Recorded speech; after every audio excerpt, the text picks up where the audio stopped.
My boss fired me on a Tuesday for asking about my promotion that was 3 months overdue. But that's not the shocking part. The shocking part is what happened next at our quarterly meeting, when everyone discovered who had actually been running the company for the past year. Let me back up. My name is Sarah, and I've been the Senior Marketing Coordinator at TechFlow Solutions for 4 years. Senior Coordinator sounds impressive, right? Wrong. It's corporate speak for does everything important but gets none of the credit. While my manager Derek took home 6 figures and a company Tesla, I was making $52,000 and driving a 2015 Honda Civic with a check engine light that had been on since Obama was president. Derek Moore was everything Silicon Valley worshipped. Stanford MBA, perfectly styled hair, spoke in buzzwords like synergy and disruptive innovation. He had this way of walking into meetings 5 minutes late, commanding attention without saying a word. The guy practically had a gravitational pull, and I was stuck in his orbit, invisible as a background app. Here's what nobody knew. While Derek was busy networking at rooftop bars and posting LinkedIn thought leadership articles, I was the one actually running our marketing department. Every campaign that brought in millions? Mine. Every client presentation that closed deals? I wrote it. Every late-night crisis that needed solving? Guess who was on Slack at 2 a.m. while Derek was probably at SoulCycle? The breaking point came during our annual performance review. I walked into Derek's glass-walled office, carrying a folder thick with documentation of my achievements. Revenue increases, client testimonials, campaign metrics, everything that proved I deserved the promotion to marketing manager he'd been dangling in front of me like a carrot for 8 months. Sarah, great work this year, Derek said, not looking up from his MacBook. Really solid contributions to the team. Contributions to the team. Like I was some intern fetching coffee. About the promotion we discussed, I started, setting my folder on his desk. I've exceeded every target you set, and the marketing manager position has been vacant since March. Derek finally looked up, that practiced smile spreading across his face. Right, about that. We've decided to go with an external candidate. Someone with more leadership experience. Leadership experience. Translation, someone who looked like him. Who?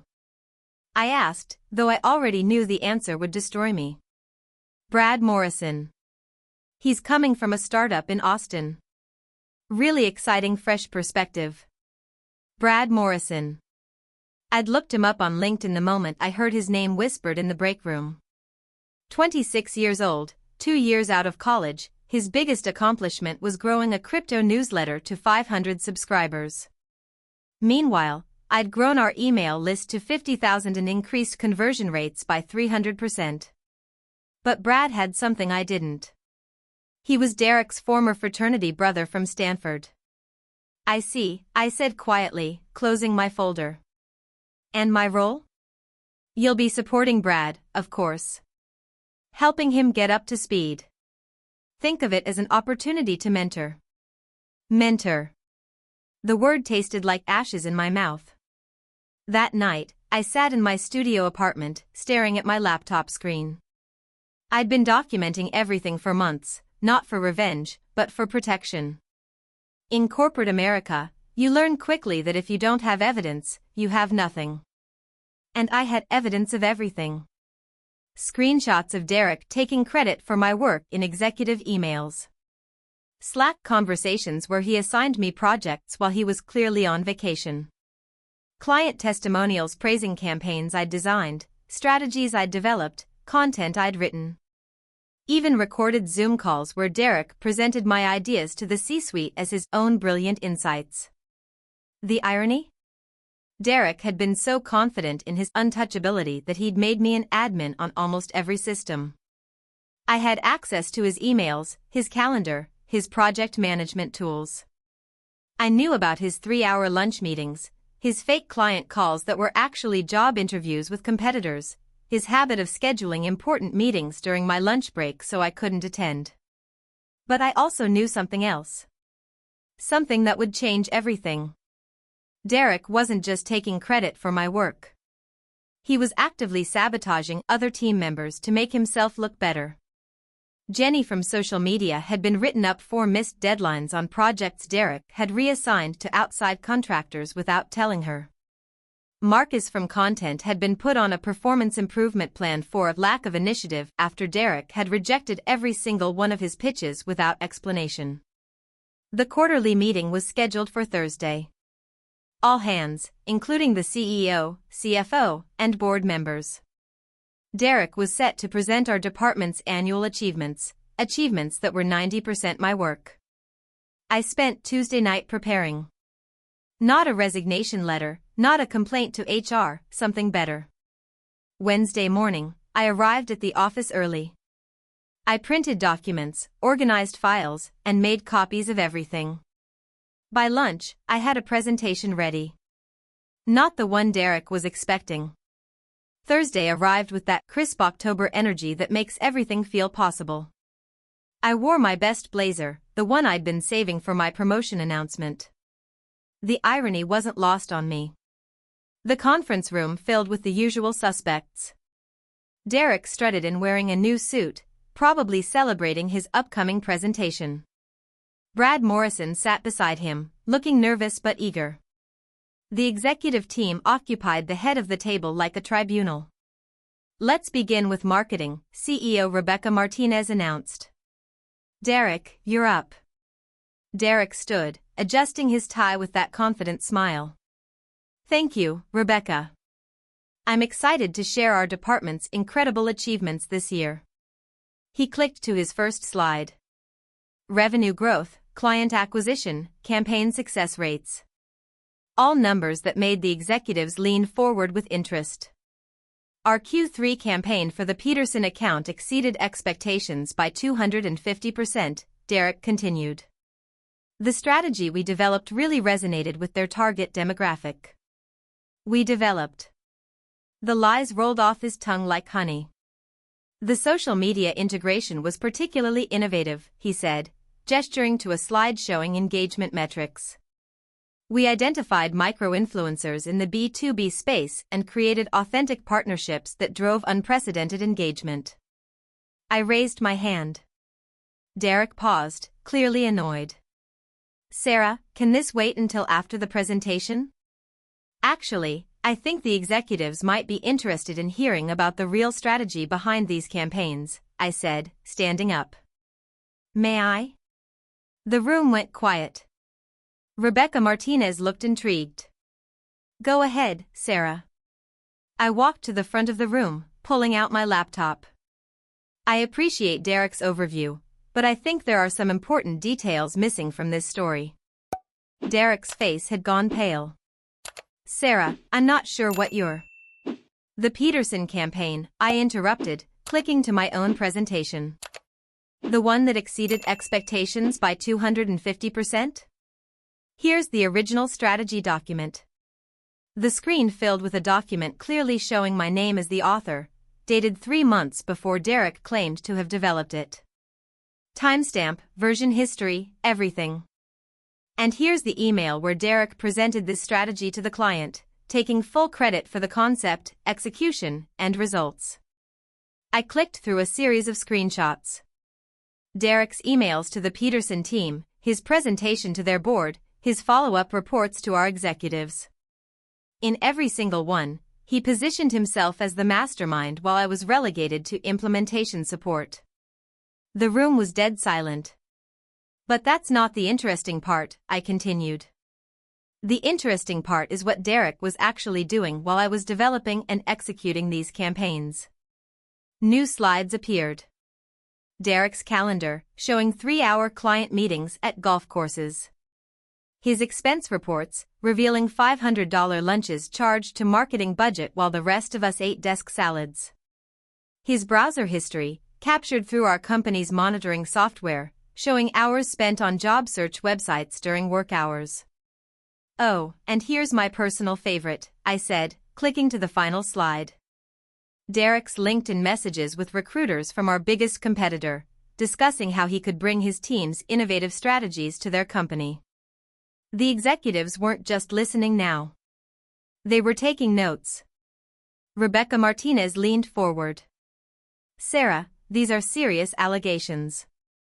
Do you have additional documentation? I smiled. I have 4 years of documentation.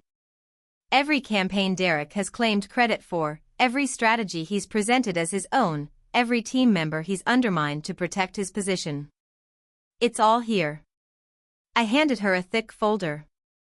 This includes the real performance metrics for our team, showing who actually developed which campaigns, who wrote which presentations, and who deserves credit for the revenue growth Derek just presented. Derek finally found his voice. This is completely inappropriate. Sarah is clearly disgruntled about not receiving a promotion she wasn't qualified for. About that promotion, I said, turning to face him. The one you gave to your fraternity brother with zero marketing experience? I have some interesting information about that decision too. I clicked to a new slide showing Brad Morrison's real resume. Not the inflated version Derek had presented to HR, but the actual document from his LinkedIn profile. 2 years of experience, no marketing education, no relevant achievements. Just a connection to Derek and a willingness to play the game. Meanwhile, I continued, here's what I've accomplished in the same role Derek deemed me unqualified to advance from. The next slides were devastating. Client testimonials praising my work specifically. Revenue reports showing campaigns I'd developed generating millions in new business. Industry awards for strategies I'd created. Certifications I'd earned on my own time, conferences I'd attended at my own expense, results I'd delivered while Derek was building his personal brand. The question isn't whether I was qualified for promotion, I said, looking directly at Rebecca Martinez. The question is what Derek was actually contributing to this company while taking credit for everyone else's work. I clicked to my final slide. It was simple, just text on a white background, the true cost of ineffective leadership. Derek's total compensation last year was $140,000, plus bonuses, plus company car, plus stock options. My compensation for actually doing the work Derek claimed credit for? $52,000. No bonuses, no stock options, no company car. Just the privilege of watching someone else get promoted for my achievements. The room was so quiet you could hear the air conditioning humming. But here's what really matters, I continued. Derek's leadership style isn't just unfair to me. It's costing this company money and talent. Jenny from social media is interviewing with competitors because she's tired of being blamed for Derek's failures. Marcus from content is considering leaving because Derek has systematically destroyed his confidence. We're about to lose our entire marketing team because one person has created a toxic environment where actual talent is punished and mediocrity is rewarded. I closed my laptop and faced the executives. So yes, I was fired on Tuesday for asking about my overdue promotion. But maybe the real question is whether this company can afford to keep rewarding incompetence while pushing out the people who actually drive results. The silence stretched for what felt like hours. Finally, Rebecca Martinez spoke. Derek, I think we need to schedule a separate meeting to discuss these allegations. Sarah, thank you for bringing this to our attention. We'll need to review all of this documentation thoroughly. Derek was speechless. For the first time in 4 years, the man who always had the perfect corporate buzzword couldn't find words. There's one more thing, I said. I've been offered a position at Peterson Analytics. They want me to lead their entire digital marketing strategy. They're offering me double my current salary, full benefits, and stock options. They said they were impressed by the innovative campaigns I developed, the ones they somehow knew were mine, not Derek's. I looked around the room, making eye contact with each executive. I don't need this job to survive. But I wanted you to know what you're losing when you prioritize politics over performance. As I walked toward the door, I heard Derek's voice behind me, shaky and desperate. Sarah, wait. I think there's been a misunderstanding. I turned back one final time. The only misunderstanding was thinking I'd stay quiet forever. 3 days later, I received a call from Rebecca Martinez. Derek had been terminated for misrepresentation of work, misuse of company resources, and creating a hostile work environment. The company wanted to offer me Derek's position, plus a 60% salary increase, plus stock options, plus a formal apology. I thanked her for the offer and politely declined. I started at Peterson Analytics the following Monday, leading a team of 12 people who actually value collaboration over competition. Last week, I heard through the LinkedIn grapevine that Derek was working at a startup in Austin. According to his new profile, he's calling himself a marketing visionary and claiming to have revolutionized B2B engagement strategies at his previous role. Some people never learn. But here's what I learned: your work speaks for itself, but only if you're willing to speak for your work. Document everything, save everything, and never assume that doing great work alone will get you recognized. Sometimes you have to demand the credit you deserve. The corporate world isn't fair, but it's not completely broken either. There are leaders like Rebecca Martinez who will listen when you present facts instead of complaints. There are companies like Peterson Analytics that actually reward talent instead of just talking about it. And sometimes, the best revenge isn't revenge at all. It's simply refusing to stay in a system that doesn't value you. The quarterly meeting was supposed to be Derek's moment of triumph. Instead, it became his moment of truth. And my moment of transformation. I'm not the same person who walked into that conference room with a folder full of documentation. I'm someone who learned that being underestimated is actually a superpower, as long as you're willing to use it. Derek thought he was untouchable because he'd mastered the game of corporate politics. But he forgot that games have rules, and I'd been keeping score the entire time. The real irony? While Derek was busy taking credit for my work, I was learning skills he never bothered to develop. Strategic thinking, client relations, team leadership, creative problem solving. All the things that actually matter in business, not just the things that look good on LinkedIn. Now I'm the one giving presentations to executives, developing strategies that drive real results, and building a team culture where everyone's contributions are recognized. And when young marketers join my team, I make sure they understand something Derek never taught me: your career isn't about waiting for someone to notice your good work. It's about making sure your good work can't be ignored. The best part? Last month, Peterson Analytics won the industry award for Best Digital Marketing Campaign. The campaign I developed, the team I led, the results I delivered. And this time, my name was on the award. Derek probably saw it on LinkedIn. I hope he did. Because sometimes the best victory isn't destroying someone who wronged you. It's building something so successful that their betrayal becomes irrelevant. The corporate world is full of directs. People who mistake politics for leadership, who confuse networking with working, who think taking credit is the same as creating value. But it's also full of opportunities for people willing to document their worth, demand their recognition, and leave when they're not valued.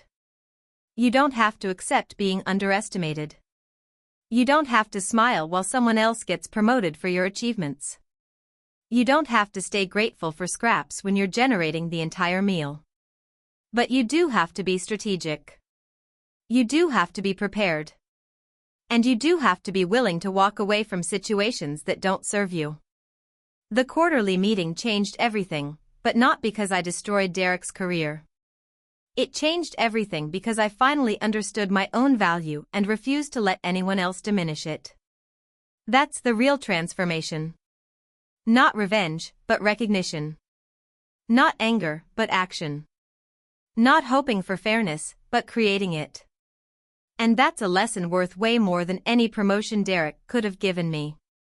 What's your Derek story? Have you ever been in a situation where someone took credit for your work, or where you had to fight for recognition you deserved? Share your experience in the comments below. And if this resonated with you, hit that subscribe button for more real stories about navigating corporate politics and finding your true worth.